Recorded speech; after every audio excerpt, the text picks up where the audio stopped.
جن دلوں میں ان کے نام نہیں وہ دل ویران ہے۔ تو اپنے دلوں کو، اپنی بستیوں کو، اپنے محلوں کو، اپنے گھروں کو اگر آباد کرنا چاہتے ہو تو اہل بیت کے تذکرے شروع کر دو، اہل بیت کی تاریخیں منانا شروع کر دو۔ انشاءاللہ رب تبارک و تعالیٰ کا اتنا کرم ہو جائے گا، اللہ تمہارا سر بھی ان کی خاطر اتنا بلند کر دے گا کہ کہیں دنیا میں جھکنے نہ دے گا، اور اللہ تمہیں ایسا بنا دے گا کہ کسی کا محتاج نہ ہونے دے گا۔ شرط یہ ہے کہ ان سے جڑ جاؤ، ان کی تاریخیں یاد کرو، ان کے دین یاد کرو، ان کی شہادتوں پر غم کرو، ان کی شہادتیں یاد کر کے اپنی اولاد کو ایک طرف سامنے رکھو کہ اس جگہ میری اولاد ہوتی تو کیا ہوتا، اس جگہ میرے ماں باپ ہوتے تو کیا ہوتا، اس جگہ میرے گھر کی بیٹیاں ہوتی تو کیا ہوتا، اس جگہ میری بیویاں ہوتی تو کیا ہو جاتا۔ اپنا پریوار نظر کے سامنے رکھ کے کربلا کی سیرت کو سنو، کربلا کی داستان کو سنو، پھر سمجھ میں آئے گا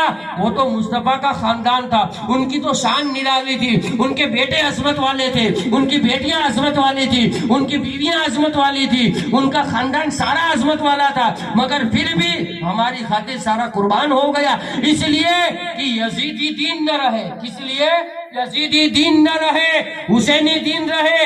یہ ہمارا فریضہ بنتا ہے، حسینی دین ہم آگے بڑھائے، حسینی دین کو لے کر کے چلے۔ یہ مولوی جو ہمارے لیے کوئی حیثیت نہیں رکھتا ہے، اس کے دین کو نہ مانا جائے، نہ سنا جائے، اور کوئی بھی آ کر بتائے یہ فتویٰ بازیاں دے تعزیہ شریف پر، فتویٰ بازیاں دے علم پر، فتویٰ بازیاں دے یہ ڈھول تاشے پر، ایسے مولویوں سے کہہ دو یہ یزید کے چیلوں سے ہمارا کوئی لینا دینا نہیں ہے، ہم کل بھی حسینی تھے، آج بھی حسینی ہے، موت تک حسینی رہیں گے، ہمارا فیصلہ یزید کے ہاتھ میں نہیں ہے، ہمارا فیصلہ جنت کے مالک کے ہاتھ میں ہے۔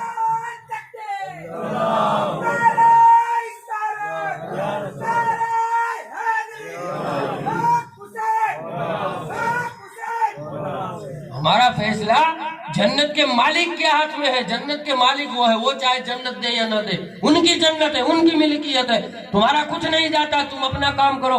اس طریقے سے مشن کو لے کر چلو، انشاءاللہ میں یہ دعوے سے کہہ رہا ہوں کہ آپ کے اندر، آپ کے ماحول کے اندر، آپ کی بستی محلہ کے اندر، آپ کے گھر کے اندر، آپ کے دلوں کے اندر اگر تبدیلی پیدا نہ ہو جائے نا تو پھر دیکھنا اللہ بدل دے گا دلوں کو، اللہ دل جو پتھر دل ہوں گے نا اللہ پگھلا کے رکھ دے گا، اللہ رحم پیدا کر دے گا، جو گھر اندھیرا ہے ویران ہے اللہ روشن کر دے گا، جہاں بستیاں ویران اجڑی ہوئی ہے اللہ آباد کر دے گا، بس شرط یہ ہے کہ صحیح معنی میں حسینی بن جاؤ، صحیح معنی میں حسینی بن جاؤ۔ تو دعا کرو اللہ تبارک و تعالیٰ کی بارگاہ میں، الہ العالمین ہم نے جو کچھ سنایا گیا کوئی خطا لدیش و پنجتن پاک کے صدقے طفیل سے معاف عطا فرما، الہ العالمین شہدائے کرب و بلا کے صدقے طفیل سے ہم نے جو یہ محفل رکھی الہ العالمین سجائی من قاعد کی، مولا تبارک و تعالیٰ اس میں جتنے لوگ حاضری دے رہے ہیں سب کی حاضری کو قبول فرما، اور جو جانی مالی محنت خدمتیں کر رہے ہیں مولا تبارک و تعالیٰ ان کی خدمتوں کو قبول عطا فرما۔